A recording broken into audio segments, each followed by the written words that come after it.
You are listening to Down Home. I honestly believe that in order for a community to thrive and progress, it has to have cornerstones. These are people that help lay a successful foundation for the community to build upon. If you have been listening to Down Home, you have heard me and Jay talk about two very important cornerstones to the Black community in Nova Scotia, Augy and Jones. This week, me and Jay have the opportunity to have a conversation with one of their sons, Augy Jones. Augie has been able to stand on the solid foundation that his parents provided and through hard work and determination built his own success. A successful basketball career at St. FX, a successful career in education in the Caribbean as well as in Nova Scotia, and in fact, recently Augie has become the first Black principal at a Nova Scotia community college campus.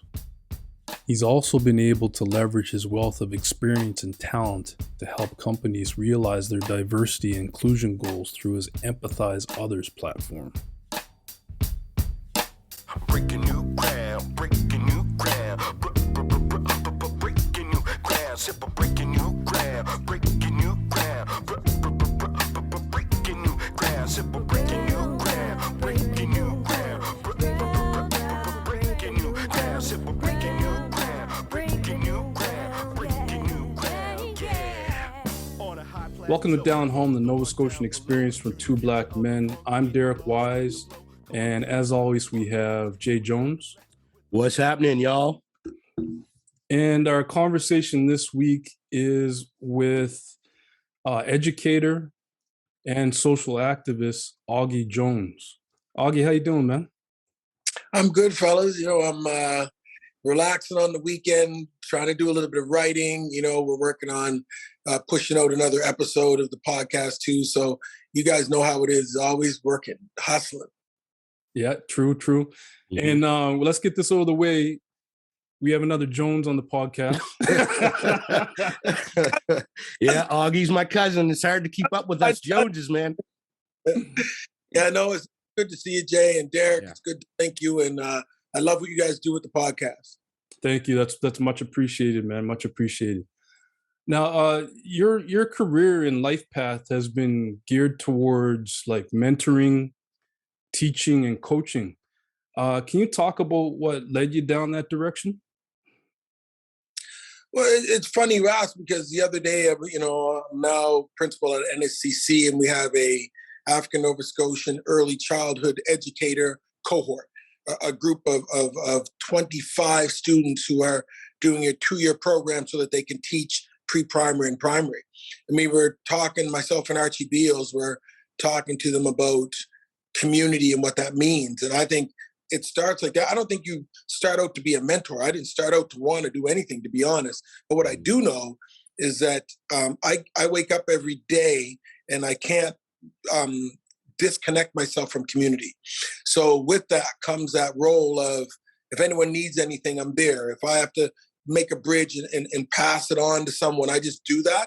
And so after a while of you doing that, people call you a mentor or call you a social activist, whatever. I don't think I'm that. I just think I'm community oriented, and so I think in the collective.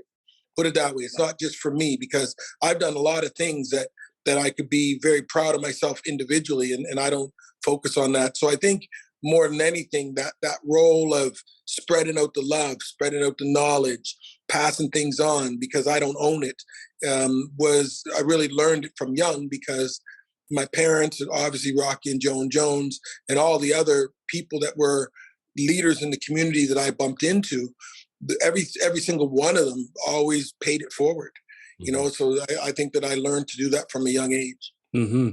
Now, a side note, we did talk about this off camera, but as I told you, I value my time at the Nova Scotia Community College in a lot of ways more than my Bachelor of Commerce degree. Just talk a little bit about the Akerley campus and like the real world applications of education that it brings. Well, that's a great question, Derek, because I've been in this role for going on 3 months, and previously I've been at St. Francis Xavier. I've taught in the Caribbean, and when I get to NSCC, I see, and I'm not trying to stereotype, I say everyday people doing jobs that are connected to industry. So we have auto body, auto mechanics, welding, metal fabrication, culinary, hospitality, gas fitting. Those are, it's funny because that's what makes the world go around. It's interesting how we've been kind of, I wouldn't say brainwashed, but young kids are focused like, you got to go to university, you got to go to university, when really, a 4-year arts degree or a 4-year science degree undergrad, you can't even do anything with that after 80 grand. And so I see the beauty of NSCC. I see the beauty of trades and people, that's the machinery that makes cities work. You think about the people that build and do electricity and fill up and do gas fitting and metal. These are all the people that make cities go. And so I've really gotten an appreciation. And then when we spread it out to other NSCC campuses, which I know is your experience, we think about media, business, nursing. These are all industries that are a big part of Nova Scotia. So I'm very proud to be at NSCC and also the first African Nova Scotian who was a principal at NSCC. Oh, wow. Awesome, man. Congratulations. Trailblazer, that's awesome. Keeping up with the Joneses. What? No, you did mention your parents there. Now being part of a social activist household, do you remember some of these conversations that were, around the kitchen table?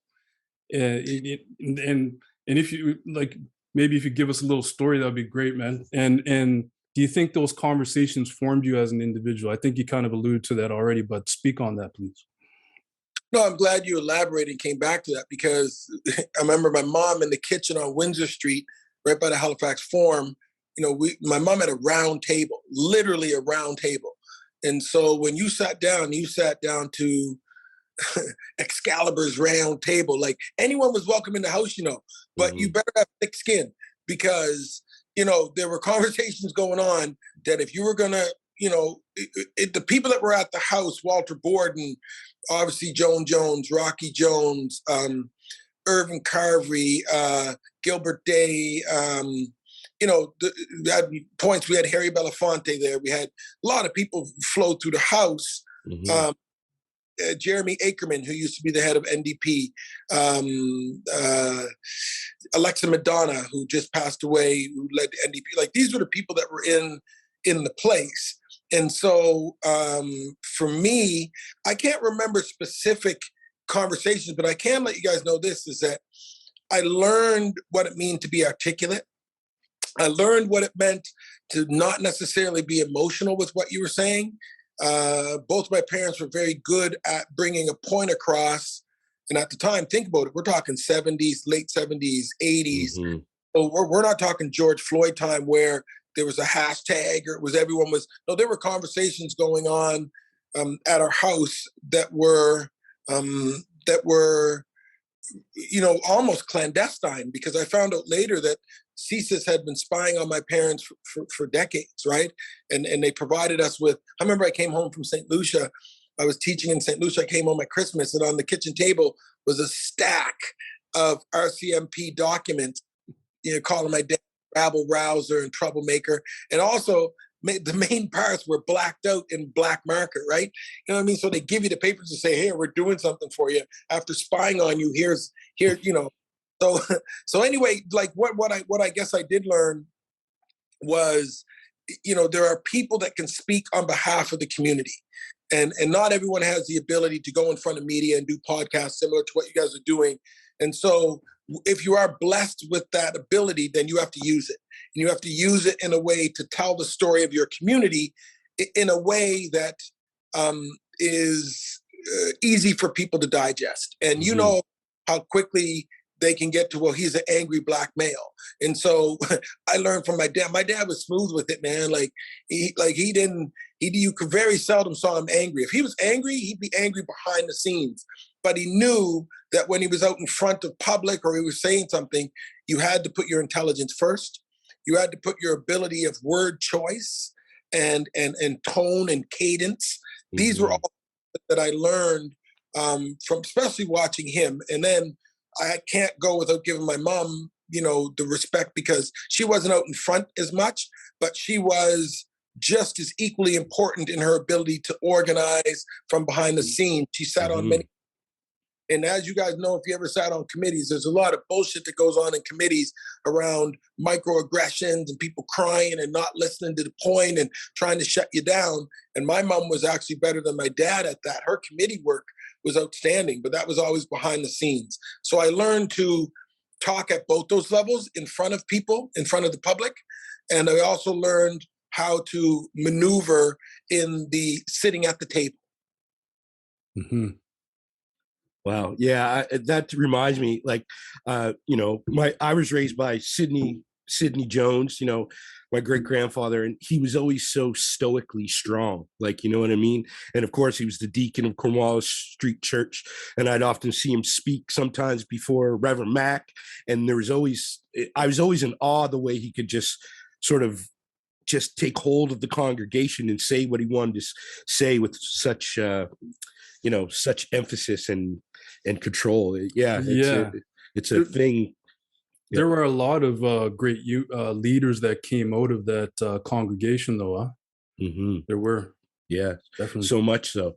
Now, I mean, you're doing things in education and mentoring and everything, but you know, actually how I first knew about you when I was a young kid was you and your basketball career at St. FX. I remember going to some games at the Metro Center. What were they? The CIAUs they were called back then, right? But you know, you played in a couple of tournaments with Wade Smith, rest in peace, Wade Smith, and I was always say, I was like, oh man, Augie Jones, he's my cousin, right? I mean, I didn't know you, but I always had immense pride. Now, and sports, as you know, plays an important thing with people's development and character. And what was it like for you? Talk about the role that basketball played in your life. Yeah, and it's actually connected to the question around community, and because I have to center this question at the community Y. And so for those that don't know, we had a community YMCA, which was a satellite of the larger YMCA in Halifax. And it was located in various spaces. Alexandra School was one. It was actually in the Brunswick Street Church at the basement for a while. That's why we all shot flat from the community, because it never had walls. So we didn't get arc on our shot.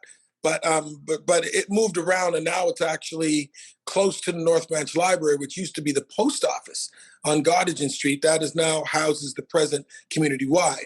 But I would say that, you know, when I think about equity, diversity, and inclusion in 2022, I think about sports is the great equalizer from what you say, Jay. Like, and we had a lot of immense pride in our ability to play the game at a young age, and we were giving people like big time beatdowns, to be honest. Mm-hmm. But think about the pride we put a lot of time into basketball, and we're talking, you know, people that springboarded off of that athletic pride into people like, obviously, Wade Smith was my best friend. He and I played, we were stuck at the hip since age 6. We played on every single team together, including playing for Canada together. I think about Donnie McLean, who's the number 2 rated police officer in Halifax, Jason Wilson, Alonzo Wright, you know, Quinta Adams. There's a lot of people that came out of that Y piece. And I do have to shout out some names of coaches that got us into basketball, but also were telling us how to behave ourselves in community, how to give someone an 80-point beatdown and then just shake their hand, right? You know, and that's Terry Simons, Lou Gannon, Gary Farmer, Bev Greenlaw, Roger Grant, Joe Cawley. You know, we had a lot of Dwight Hampton, Lee Thomas, who was actually playing at St. Mary's and was helping coach at the Y while he played at St. Mary's. And so, you know, for us, we got this foundation of what basketball could do for you. But I remember Terry Simons, who passed away in the 80s, but was huge in our community. He worked at the North Branch Library with my sister. He had a program called Carry the Book as Well as the Ball. And so, you know, we had, and that went on in the summertime. So we balled out in the summertime. We were in the gym, but then we had to go to the library and read a certain amount of books in order to balance that. And so when you look 30, 40 years later, that turned out doctors, lawyers, police, accountants, business people, teachers. That's all from our little boys and girls connected to the community Y. I remember Mr. Simons well. Fond memories of Mr. Yeah. Simons. Just a side note, whatever happened to the black tournament? Great question. You know, and I don't want to be very diplomatic in how I say this, but as it grew, I think that there was a generation, including myself and Sean Mantley and you know, as I said, Wade, that were playing at a high level, but weren't really in the decision-making process around the tournament. So we know that that was one of the greatest homecoming events on the African Nova Scotian calendar. Victoria Day probably got to about 26 years. It got so big that at one point they had the championship game at the Metro Center. But it didn't change with the times. I think that there was an element of it when I was young where if you were young and you played in the black tournament, you had to behave with the mature people, right? So you knew that you were 15, 16, you knew that you were 18, 19 going out to the clubs. But when you went to the black tournament, you knew that your uncles and your aunts and your coaches and your community were there. So it was more of an old school vibe. After about the 25th anniversary, 26, it turned into clubs. It turned into a young people vibe, and it was a part, like it just got where it was not so much around old school homecoming, it was more around young partying. And that you know, I think that, you know, thinking back, the organizers could have accommodated that, but they didn't. So this was growing outside of some of the events that were being put on by the organizers, were still those traditional young meets old. You know, those were the things that they were putting on, and they weren't being attended by the young people. They were going out to clubs and as part of it. So eventually it disintegrated. Now I know Naval Provo, Putty's son from North Preston, has, and I think Chris Johnson from North Preston as well, have put on a peace tournament that's similar to it, but it doesn't have the exact kind of homecoming element, and it wasn't it's not a fixture the same way that the black tournament was, which, to your point, Derek, used to be called the Terry Simons tournament. That's true. Yeah, true. Well, I remember that tournament well. I never played, but I went a couple times. Really, really, a lot of talent, man. Halifax had some crazy talent, some crazy ball players. So let's move on to your new podcast. It's called Empathize Others, and what sparked your interest in creating, your podcast and the story behind it.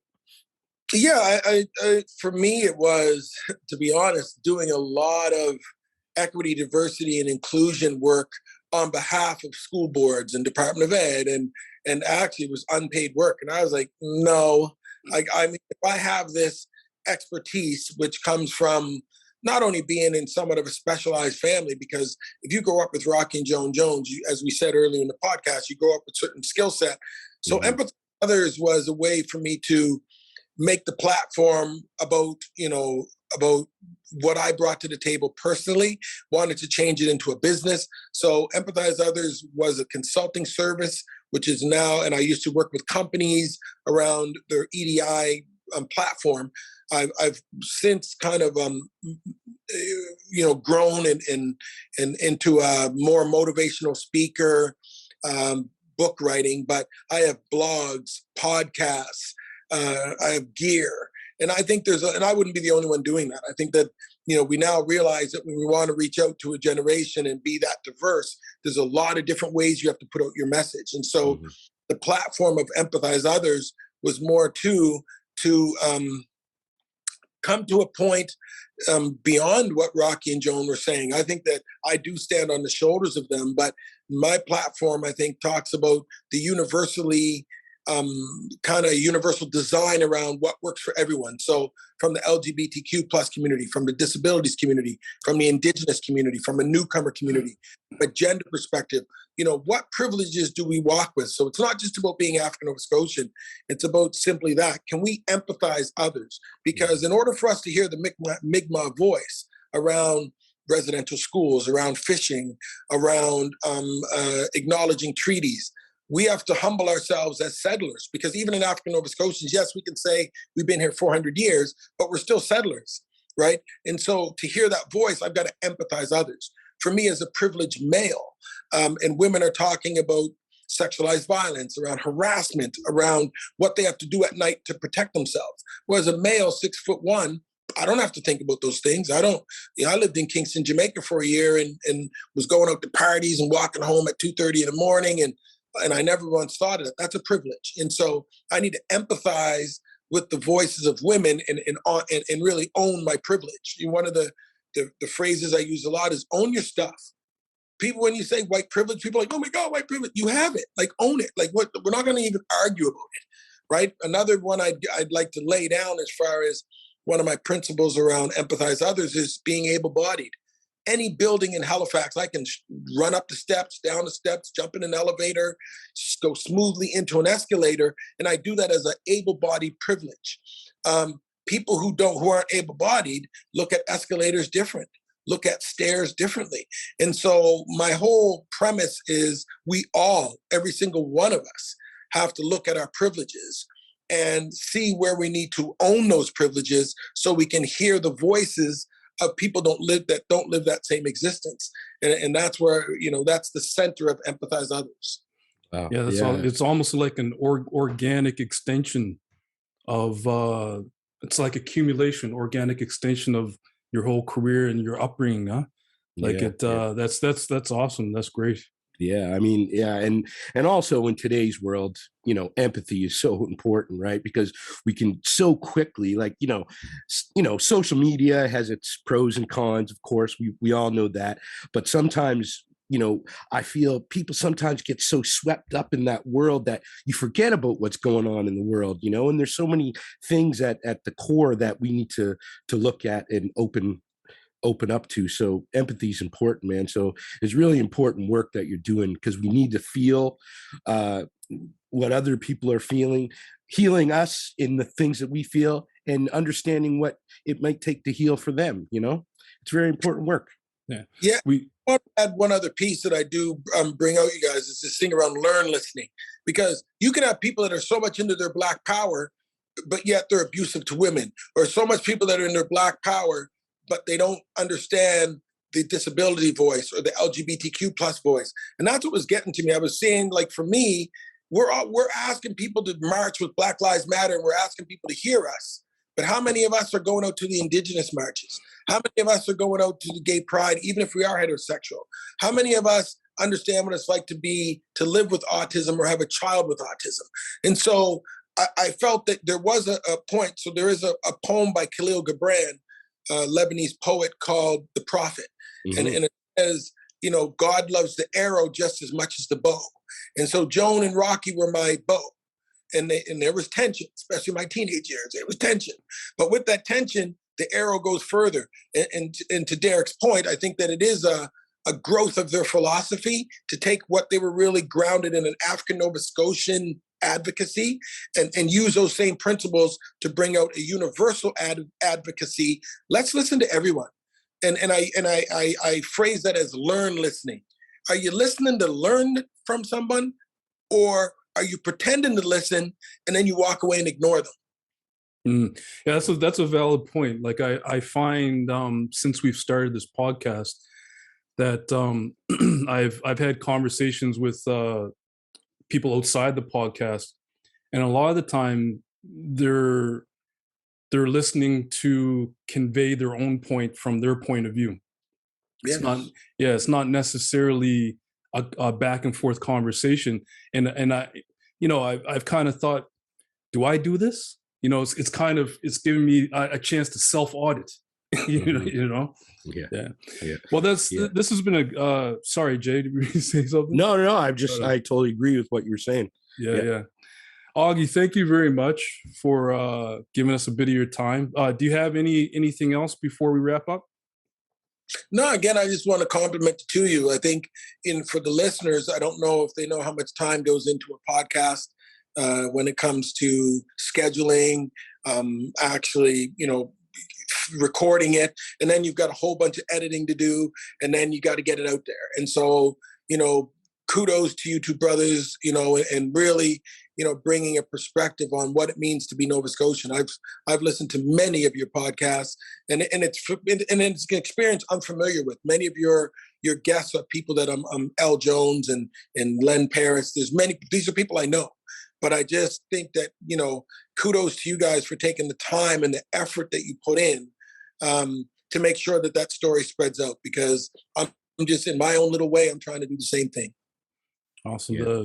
That's much appreciated, man. Yeah, really, really means a lot to hear, because, Derek does a lot of good work with the editing and stuff like that. And it's just a pleasure to be able to speak with people and hear their story. And for us to reconnect with our roots, it's really, really been a journey for both of us. And, it kind of, we recall things and we're like, we had that nostalgia of home, and it's important because it's at the core of who we are. And we have to let that show. And whatever we have grown into as men, that always comes along for the ride. And then what we learn and live along the way, we take that and bring that and represent it all. And, it goes in circles, and you're doing that as well. You're a part of it. And, but anyway, as family, I want to say thanks, and I'm inspired by you. And I hope your jumper has a little bit more arc on it now. But anyway, man, it's good to see you shooting your shot. You know what I'm saying? We encourage all of our listeners to tune in to Empathize Others. We will have a link in the podcast description. Yes. Thank you. Hey, brothers, stay blessed. You too. Breaking new ground, breaking new ground, breaking new ground, breaking new ground. You have been listening to Down Home. Subscribe wherever you listen to podcasts. Breaking new ground, breaking new ground, breaking new ground, breaking new ground, breaking new ground, breaking new ground, yeah. On a high plateau, from the one down below to the future of the funk, getting lost in the flow. Contact with the spark magex. Now it's time to flex with the force from the soul, reaching all aspects, getting deep, no time to sleep. As you reach your next phase, laying it all on the line. The song Breaking New Ground from The Breakdown. Feeling free, I just laugh with the joy of a beat boy, just kicking it live. A connection so strong, transcribed with the vibe like magic prescribed.